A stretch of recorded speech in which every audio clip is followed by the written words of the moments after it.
You are listening to KC Sports Network, proudly presented by Emprise Bank, your partner in possible.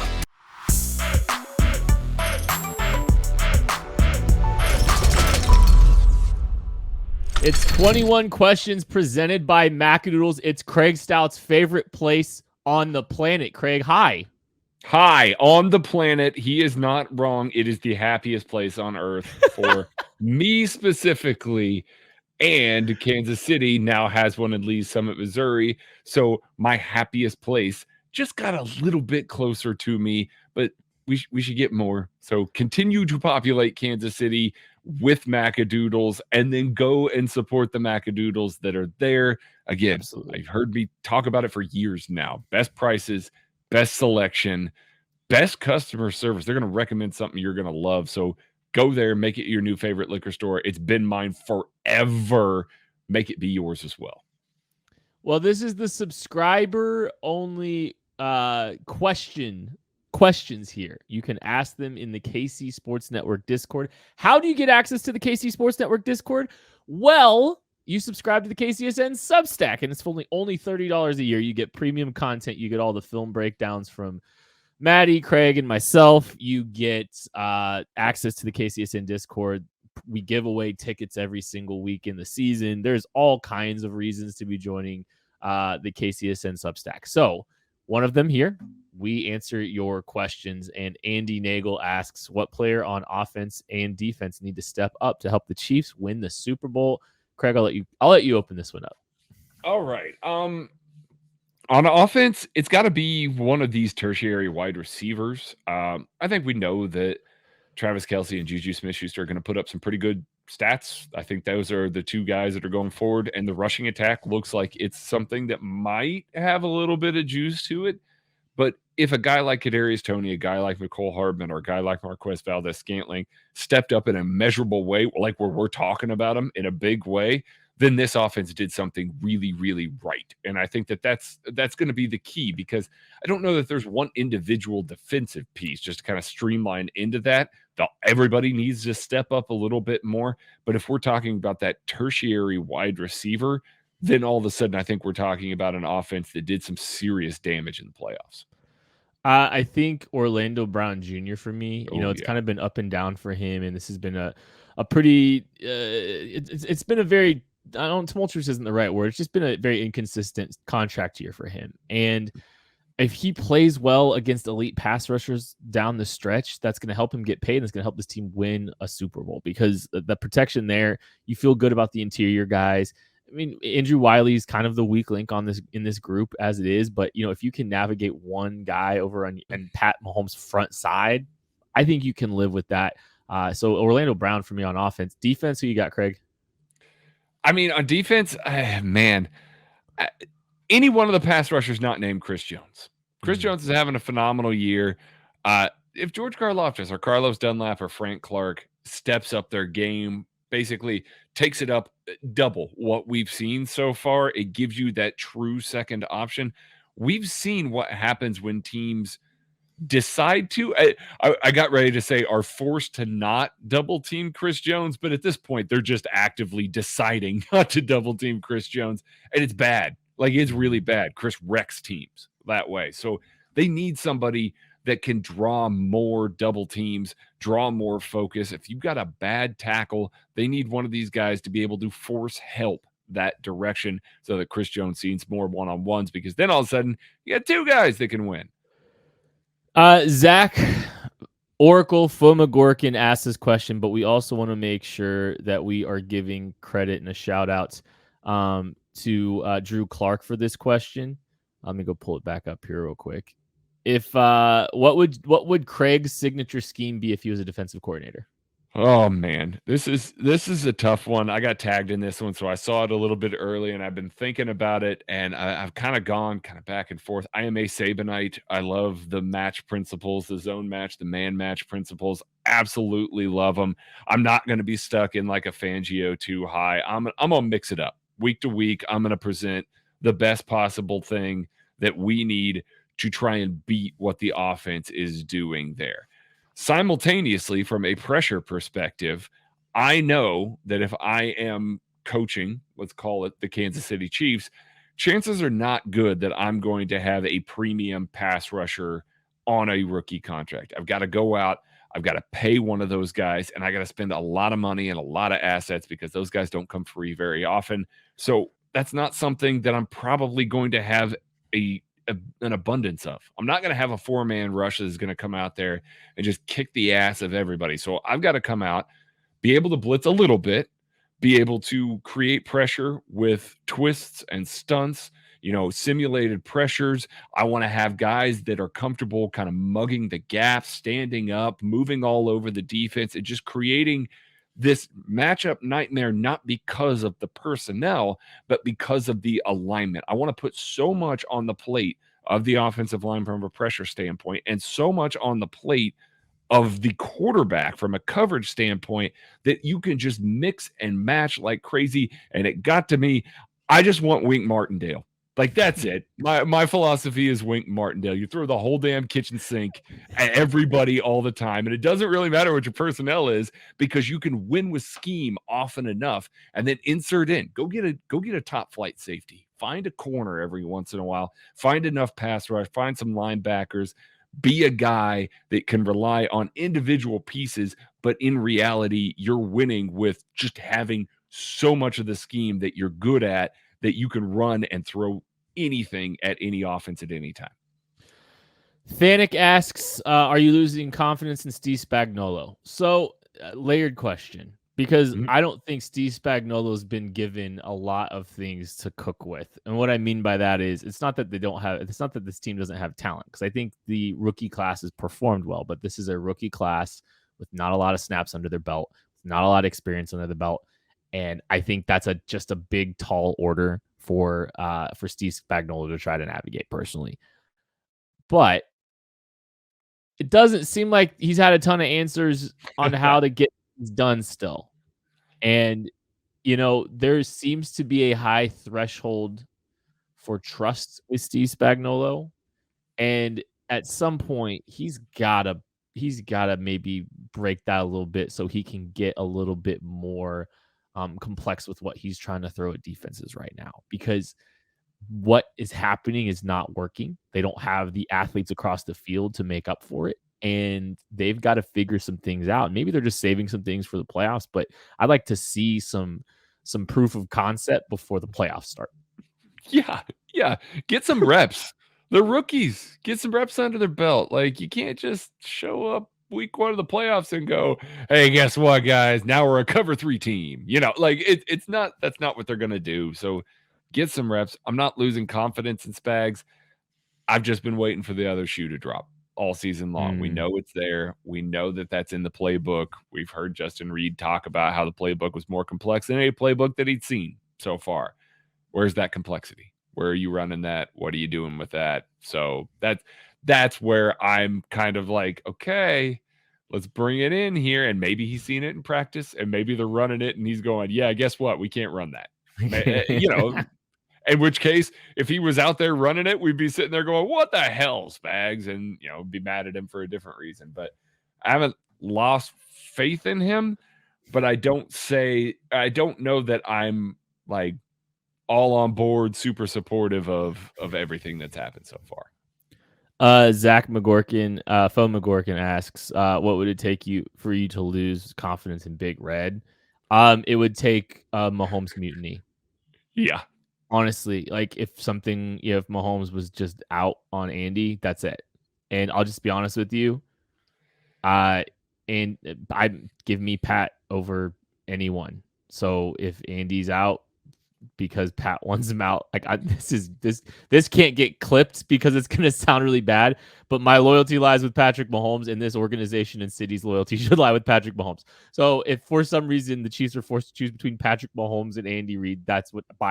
But I don't think that's not going to happen. There's never going to happen. 0% chance that it's going to happen. Andy will hang him up before it gets to that, because it won't be fun anymore for him. So at this point, Andy's earned a lot of grace in Kansas City. Mm-hmm. He could have a couple of losing seasons with Patrick Mahomes, and we'd all be angry, and there would be conversations, but you couldn't write it off, because you point back to, hey, That team won about to be tomorrow when you're listening to this, about to win their 7th straight divisional title.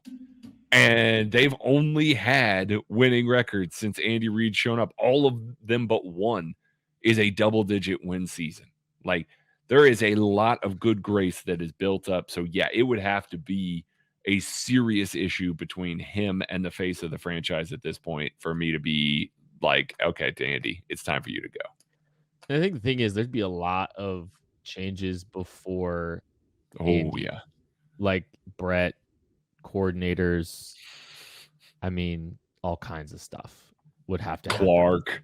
I mean, yeah.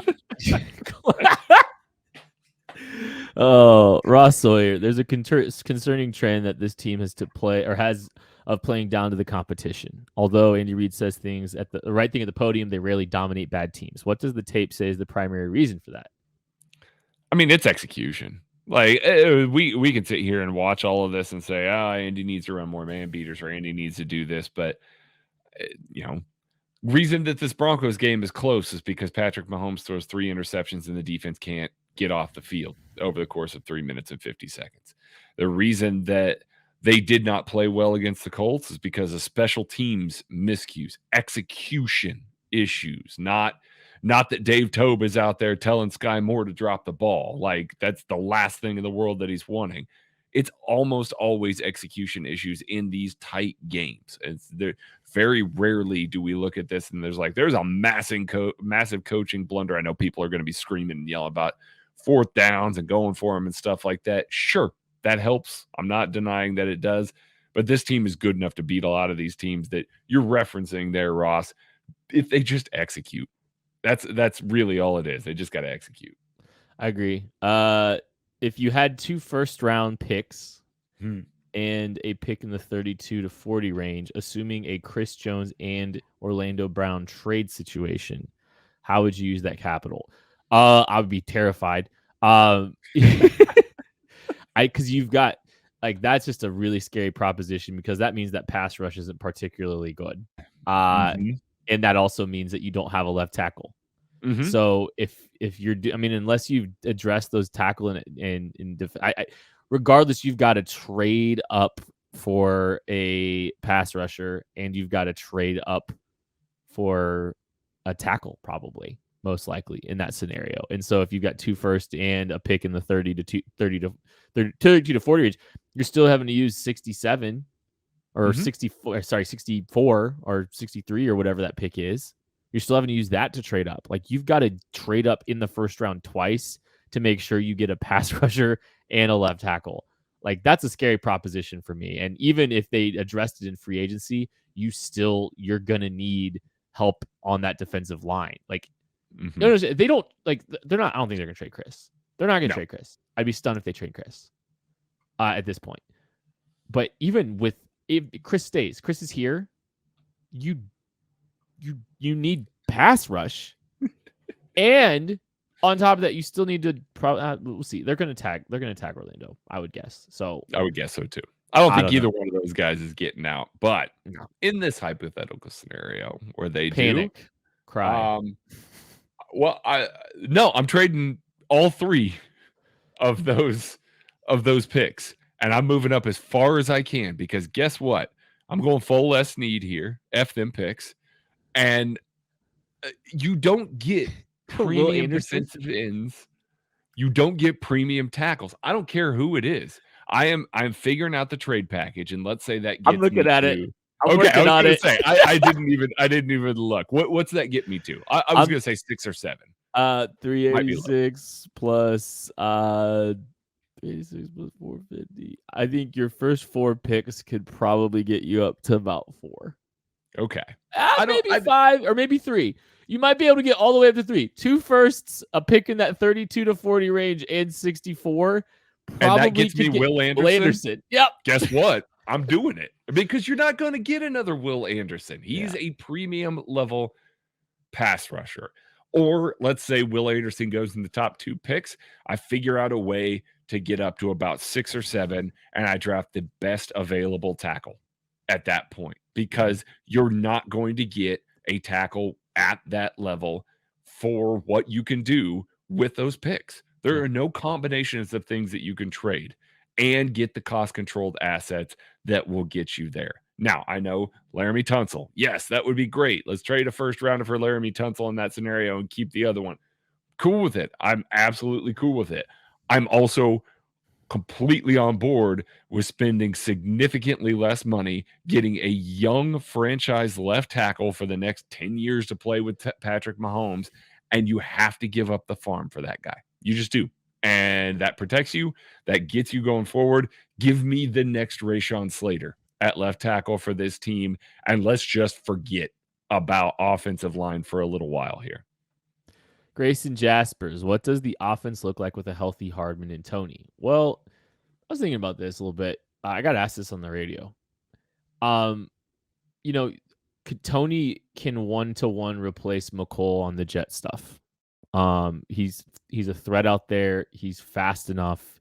He's dynamic, shifty. He's a big threat on the jet stuff.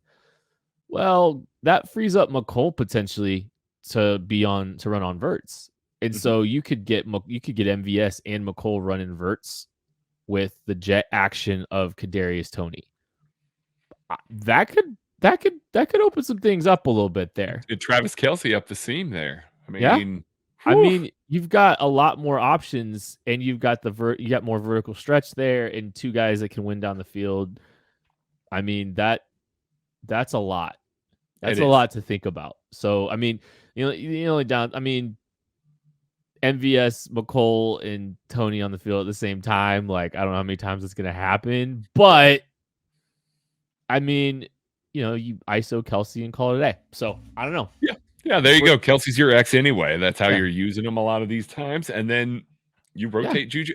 Juju Smith-Schuster doesn't play 100% of the snaps anyway. So, and that's not something that you're like, all right, MVS, McCole, Travis, Kadarius, you're going to run these same things over and over and over and over. No, it just gives you another look. It gives you another dynamic piece. This offense clearly misses having that speed, that Kadarius Toney's explosion that we got to see very briefly. I mean, they are very much missing that element from the offense right now. They're fine without it. They're just different with it, and they're going to need it for January. So hold those guys out for as long as you need. Get them healthy. Maddie asks, how many spiders have to be seen in your house before you contemplate just simply moving because they own it now? Two. Yeah, it's really. I'll be honest with you. I mean, I'm not exactly a spider fan. But like, I don't know, man. If I have a high threshold, I think I've lived with. I mean, we had a lot of spiders at our old house. And if you got to kill a lot, sure, but like I can live with it, man. I don't know. I get it. No. And listen, live in the walls, kill all the bugs. I'm fine with that. I just don't want to see you. Julian K. Karloftis Stan. Will any of the 2019 Chiefs draft class receive a second contract with the Chiefs this season? Ooh, I like this one. Yes. I know where you got to say. I was like, I think I know where you're going with this one. KCSN's own Colin Son. I guess because every podcast now we're just mentioning Colin. Seriously, he's played well enough. There's not enough defensive line depth on this team. It just makes too much sense. Colin Saunders. I mean, I get paid, young man. I mean, you get paid everything you can. He's not going to be resetting a market with his contract. As a matter of fact, I think that he's just probably going to be floating around a normal, low money veteran contract. And if the Chiefs want to treat him kind of like, I know I'm about to say a bad name here, but the way that they paid Dan Sorensen, just kind of keep it low as a depth player, as a guy that you want on your team, as a rotational guy. And then next year, go out, see if you want. See, Brandon Williams still has more in the tank after this season. See if you can catch yourself an athletic nose tackle. Travis Jones fell forever in the draft. I mean, try and get another guy in there, knowing that you don't have to bring that guy along quickly. You can count on Colin to come in and count on him to be a good rotational piece, spot starter, impact player in some limited snaps, and you can count on that for the next 3 years. I would gladly offer Colin Saunders a pretty good contract to stay in Kansas City. I think McColl's gone. He's going to get money from somebody. He's going to get so much money. Yeah. We'll debate that again later. We had a full on. He is. We'll have he's not getting. I don't think he's getting what you think he's getting. He's getting so much money. He's going to get a good money. He's going to get a contract. Juan gone. I think they move on from Juan. Colin, I think, is back. I think the dark horse too is Nick Allegretti. Yeah.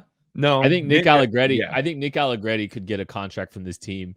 I also wouldn't be stunned if Rashad Fenton got a contract from this team, if I'm being honest. There may not be a huge market for him. We'll see. They might just bring him back too. Darwin Thompson, no chance. Leighton, why? How confident are you in the Chiefs' chances to make it out of the AFC as things stand right now? I am confident because of Patrick Mahomes. Am I the most confident I've been in the last 4 years? No.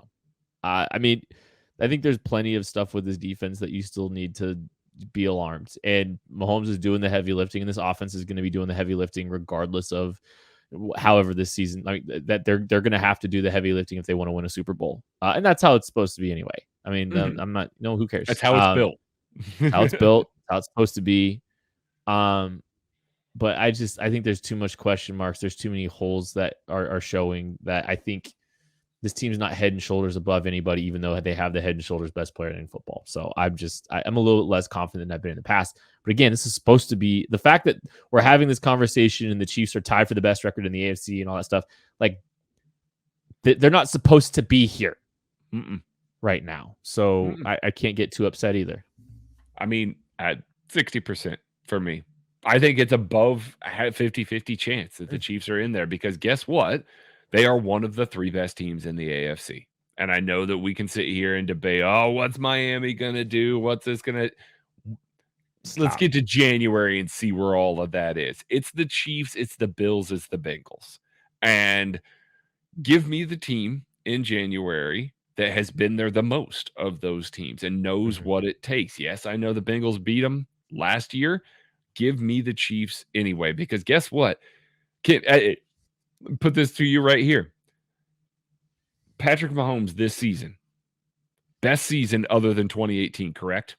Would you agree with that? Maybe better than 2018 too. And see, yeah, I was getting ready to make the argument that it is equivalent because of the players that he's doing it with, the situation that he's doing it with, and the fact that NFL defensive coordinators have had so much time to just like study every little thing that he does to try and whittle away any little advantages that they can. He is so dominant right now. And I know we're coming off of a 3-interception game. He is so dominant right now. He is more dominant, I would argue, than he has been in his career. And if you want to tell me that that player is on your team and is the big reason why you're winning all the way through January, I'm going to bet on that guy because that's who he is. That's what he does. So yes, I think they'll be in the AFC Championship game again. And if they're in the AFC Championship game, it's a 60% chance of getting out of the AFC just because you have Patrick Mahomes, no matter who you're playing. Hashtag MVPat. Casey from KC, should the Chiefs draft another linebacker? Depth, maybe like a day 3 guy if you've got enough draft capital to throw around, but I just don't see them drafting yet another linebacker. They've got 3 under club control at least through next year. I don't think you can go add yet another one. Which we can complain about him. We can talk about him all we want and all of that, but give him time. Give him a chance. Yeah. Give him a chance to fail. Sure. Let's see what Leo's got, because right now, don't spend another day 2, day 3, early day 3 asset on a linebacker. You just can't. Fish asks, for the next 5 years, what do you want the general plan to be for the defensive personnel? Should they build around the young corners? Should they scrap everything? What do you think?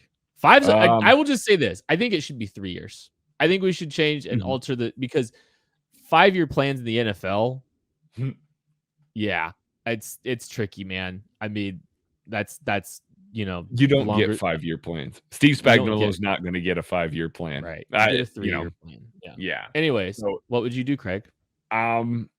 Yeah, I would build around Trent McDuffie. I think he's the biggest blue chip you have, and L'Jarius Sneed, depending on what his asking price is. Those are your two biggest pieces. I would extend Chris Jones. And then everything else, I am actively looking for players to find and replace them. I like Nick Bolton and Willie Gay. They are very low on my list of active players that I'm trying to replace, but they are not so invaluable to this defense without Steve Spagnuolo at the helm, which I don't believe he will be next year. I don't think that we're going to see some of the same performances there. Now, that can change. All of a sudden, a new coordinator comes in. All of a sudden, we're seeing things a lot better out of Willie Gay. We're seeing things a lot better out of Nick Bolton. Obviously, will change there. They're low on my totem pole there, but the focus has to be on defensive line. The focus has to be on safety. You've got to take away the middle of the field. You've got to not be forced to play so much, help coverage over the top of these guys. And you've got to get to the passer quickly enough to where, even if Trent McDuffie does get beat, you're not going to get punished for it every single time it happens, which is kind of the way it goes down right now. KC from KC, best holiday food if you went out and bought from a restaurant. I'm gonna let you go first, Kent. That way I can windmill dunk on your food take. I'm not a big restaurant holiday food guy. I'm not either. So I prepped a brisket before, and this isn't a holiday, but like I've been going in on brisket for holiday stuff. Like we did a text. I would say it's probably like go grab brisket or so, go grab a brisket from like Joe's or Chef Jay or something. Yeah, like that's what I would. Chef Jay. I can't wait to take you to Chef Jay. I'll tell you what. We'll make that the default one for me as well. Just to shout out Chef Jay. I've seen all the pictures. I've heard all the reviews from people, including Kent, that say it's wonderful. So I'm 1000% on board with that.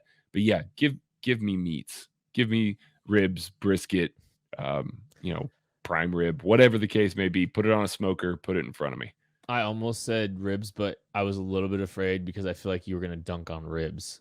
Why would I dunk on ribs? As a holiday dinner or as a holiday meal, like I feel like you'd have been like, there's never a bad time for ribs, Kent. There isn't, but you guys are haters. So Drew Clark did ask if you were the offensive coordinator, how many times would Mahomes throw each game?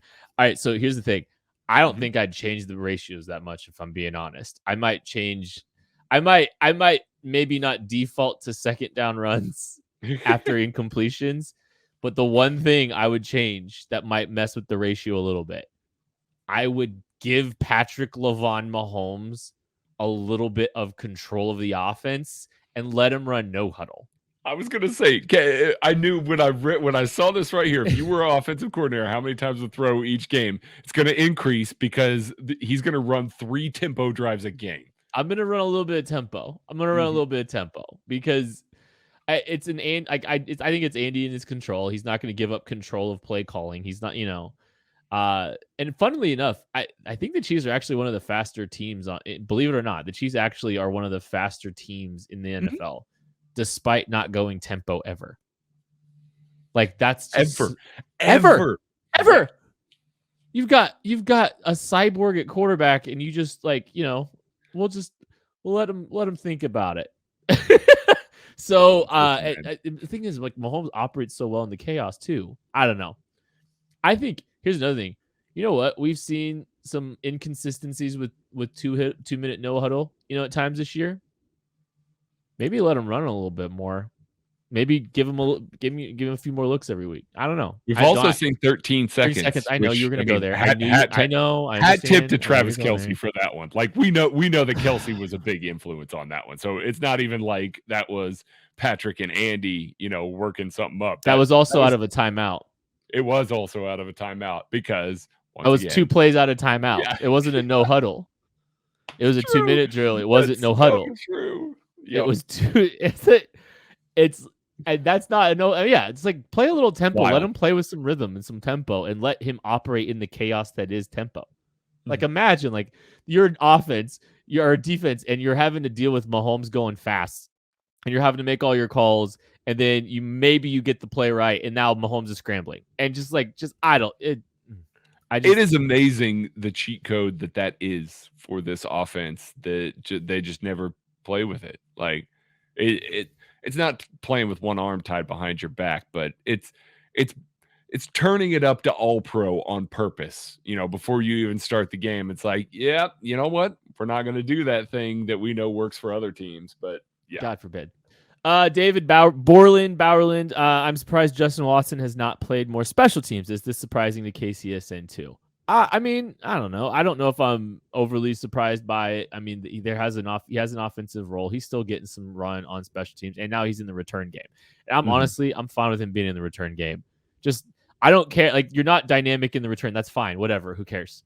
Just catch the ball and give the ball to Mahomes. Who cares? Just don't fumble or stay away from it or do whatever you need to do there. Fine. I do know that he played a lot of gunner for Tampa Bay, and it doesn't appear that he's playing as much gunner for Kansas City. Now, they've got Chris Lamons, who, Dave Toub thinks is a super excellent gunner. And then they got some other guys that they've been rotating in that have actually done a really good job as well. So, I mean, I love the way you said that. Dave Toub thinks is a good gunner. He does. And he makes some plays sometimes. So, but yeah, no, you're just not seeing it because some of those roles that he was playing a lot of them for in Tampa Bay. And plus, Andy's probably shielding them a little bit here. Let's be real. With all the injuries that they've had on offense at wide receiver, they don't want to lose one of the other fast guys that they have. Corey Peter asks if Steve Nelson is just hurting the Chiefs or dodging them. I love that question. Wes asks if I only appear on this Discord when it's my turn to post, and pretty much I'm really, really bad. I'm bad about being missing such a hopping community too. I know, such an elite community, and I'm not as consistent with it. It's just like I don't have the habit of doing it. I've got to be better about getting into that habit of doing it. So much schematic talk, so much stuff like that that's so fun to talk about with the Chiefs in the Discord. And then all the food stuff, like we're coming up on the holidays. Everybody's posting recipes and pictures of their food and stuff. It's so awesome. We need the golf chat to get a little bit hotter again. Lee 87. While impossible if the Chiefs were to try and work out a trade for any two of the three, what would someone have to give up for Nick Bosa, Joey Bosa, Myles Garrett, and Chase Young? And they gotta get I missed the and. They gotta get two of the four. Okay, so you've got to offer Chris Jones to Washington, and you also have to offer them picks. You can't, but you got to offer, but you can't offer your first round picks. You got to save that. To get Chase Young, you'd have to offer like Chris Jones and a future one, and probably like Sky Moore. Yeah. And probably they wouldn't want Sky Moore. They got a billion receivers. You'd have to. I mean, Karlaftis, Chris Jones for Chase Young, and then let's say like Myles Garrett's probably the most attainable of those three because Nick Bosa's possibly the best play. I correct. The answer is you are correct, Craig. And I think. Well, okay, yeah, go ahead. I don't think you can get Joey. That's what I was going to say. I started to say Joey Bosa is clearly the next most attainable. I agree. Not by Kansas City. You can't get him. So now you have to go figure out, okay, now what? So Myles Garrett instead of Nick Bosa. So you're looking at a first and a second for the next 2 years. And maybe that's it. I don't know that that's enough. For Myles Garrett. Like, so if I were the Browns, I'd be like, that's nice, but nah. So to get Chase Young and Myles Garrett, and you got to pay Chase Young, who's coming off an ACL injury or an injury. I think it's an ACL injury. You've got to give up Chris Jones, George Karlaftis, your first and second round picks for the next 2 years, and maybe more. Yeah. And your line's expensive. Right. And you can't improve the team anywhere else. And it's going to be more for the Browns because they're looking at that and going, do you still have Patrick Mahomes? You didn't give up Patrick Mahomes in any of these trades. Cool. You're still going to be really good. So, no, these are going to be bottom of the round picks.